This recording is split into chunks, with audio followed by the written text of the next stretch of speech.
Beyond our natural beauty, Tennessee's bounty includes homegrown green gardens and local goods.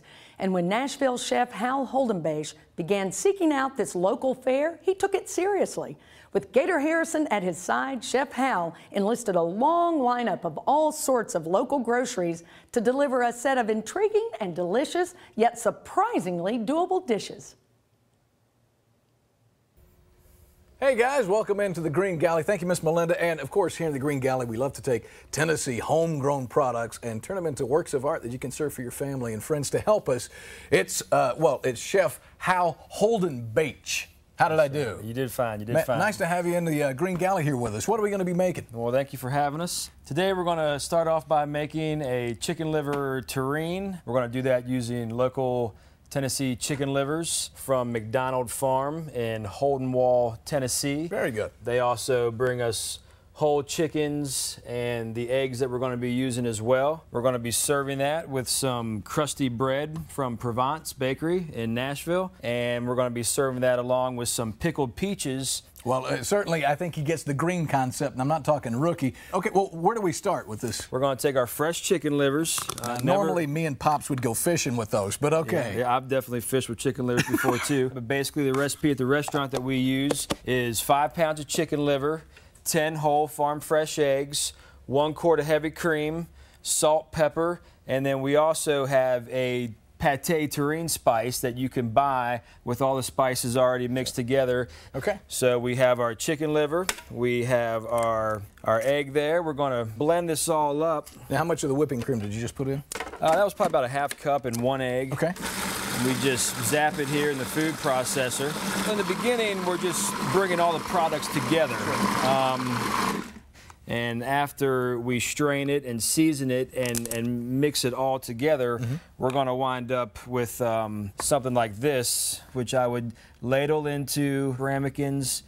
Ramekins, you say? Because we call those bowls at my house, but okay, yeah, ramekins, vessels, anything to contain, and obviously oven-safe material. Okay. We have just a little bit of water in the bottom of this, which is going to help it be more of a gentle cooking process. We would want to wrap this in saran wrap and then tin foil and go slow and low, maybe about 300 degrees for about 1.5 hours, 2 hours. Okay. And that's what we're going to do now. We're going to go ahead and slide these in the oven. So, I mean, you have to have a passion to cook with chicken livers.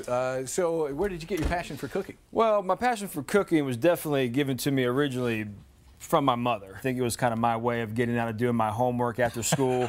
Okay. And then that eventually turned into my mother persuaded me to go to culinary school after graduating high school. After doing that, I've really never looked back. Well, we appreciate you sharing your techniques and your knowledge with us. So what's next? What's next? We're going to get a couple other things ready to complete the dish. Okay. We have some beautiful baguette bread here from Provence. We're going to cut them on a little bit of a bias to make some toast points or crostinis.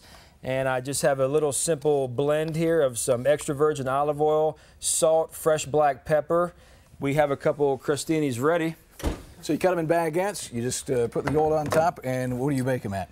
We just bake these at about 350 degrees for maybe like 8 minutes. If this was smell-o-vision, you'd be blown away right now. That is a wonderful aroma. I want the bread to still be kind of crusty around the outside with the crust and then tender on the inside. Yeah.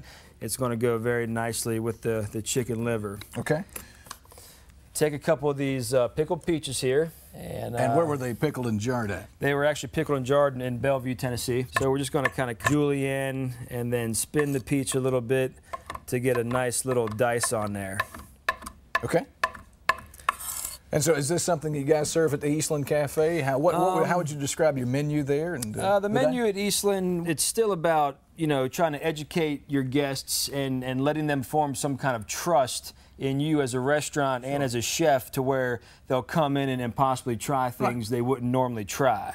And so now we have the peaches. We've cooked 1 chicken liver here nicely in a wrapped ramekin so that I could have a kind of a neat presentation here. Cut a little wedge of the liver out for a nice presentation. Very nice. But we can put that on there, and it's always nice, I think, when you're cooking to show the interior so that when it's put down in front of the guests, they can see not only what it looks like on the outside, but also a little bit on the inside. So then we could have our little pickled peaches there. I see. And then we could come over here and just nicely set up a couple toast points. Okay. And maybe just a little olive oil for garnish over the chicken liver. Oh, I see. Kind of pulls it together there. Maybe just a little bit of fresh black pepper there. And, you know, that could be one form Okay. of a way to serve it.